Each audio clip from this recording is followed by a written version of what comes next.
On n'avait jamais vraiment su ce qu'ils se disaient avant l'écriture. On ne savait pas comment les humains se parlaient, et encore moins ce qu'ils avaient à se raconter. On ne pouvait que deviner les contours de ces moments d'avant l'histoire, en prolongeant d'un coup de réglet la courbe qu'ils ont suivie après. Mais on ne pouvait être sûr de rien. On pouvait deviner de quelle direction venaient les quelques générations précédant celles qui se sont mises à graver la pierre. Mais avant ça, il y a tant de possibilités qu'il est aussi aisé d'identifier les bonnes que de les tirer au sort. On avait même pu l'observer chez quelques tribus anachroniques, avant qu'elles s'évanouissent à tout jamais. Mais n'avions récolté que des poussières de l'histoire.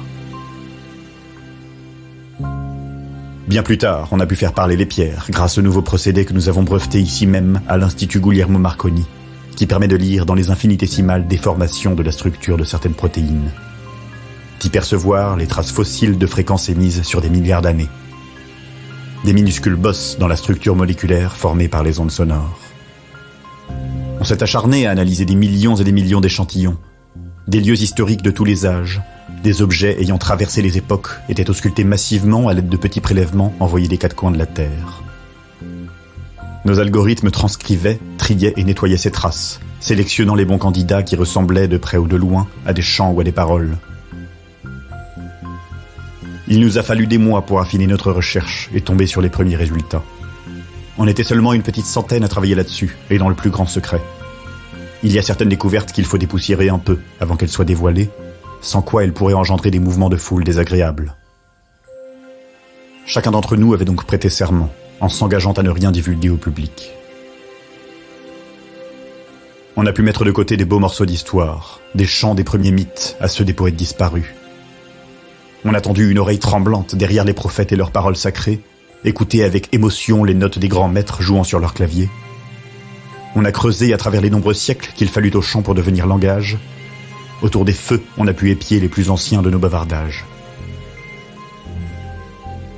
Mais on n'a pas pu dévoiler au monde ce que l'on a trouvé en écoutant les sons gravés dans un fragment de la comète Apophis, intercepté le 13 avril 2029 par la sonde Rosetta 4 de l'Agence spatiale européenne.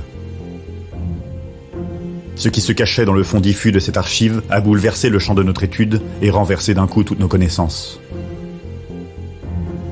C'était une phrase que l'ordinateur identifiait comme du langage humain, mais l'algorithme mettait du temps à en déduire le sens. Ces syllabes inconnues auraient été prononcées il y a des milliards d'années, longtemps avant que naisse le système solaire, bien avant que surgissent les premières étoiles. Un son accompagnait cette phrase, et un long silence régna parmi nous après l'avoir écouté, encore et encore, fasciné par cet écho lointain. Il nous transportait dans de puissantes visions, évoquant des paysages étrangers, un monde qui n'était certainement pas le nôtre. Des structures suspendues dans le vide interstellaire, qui gonflaient et se contractaient sans cesse, comme un cœur qui bat, comme un poumon qui respire, comme des vagues qui vont et viennent sur une terre qui s'effrite. Une centaine de cœurs bondit d'un coup quand le programme nous notifia qu'il avait enfin trouvé une traduction, qu'il avait reconnu dans ce débris céleste la trace d'un sens que nous pouvions comprendre. Il me fallut quelques gorgées pour calmer mes mains tremblantes et cliquer sur ce bouton, derrière lequel j'ai lu ce message, cet appel d'un être au fond des temps. Autrefois comme nous, il avait évolué bien au-delà de ce que nous connaissons. Il s'était échappé derrière les battements cosmiques et s'était retrouvé au début et à la fin de tout. Il envoyait son message à travers toute l'existence, à l'attention de toutes les vies qu'il avait connues, pour les prévenir du chant qui se fait entendre à l'aube des derniers moments.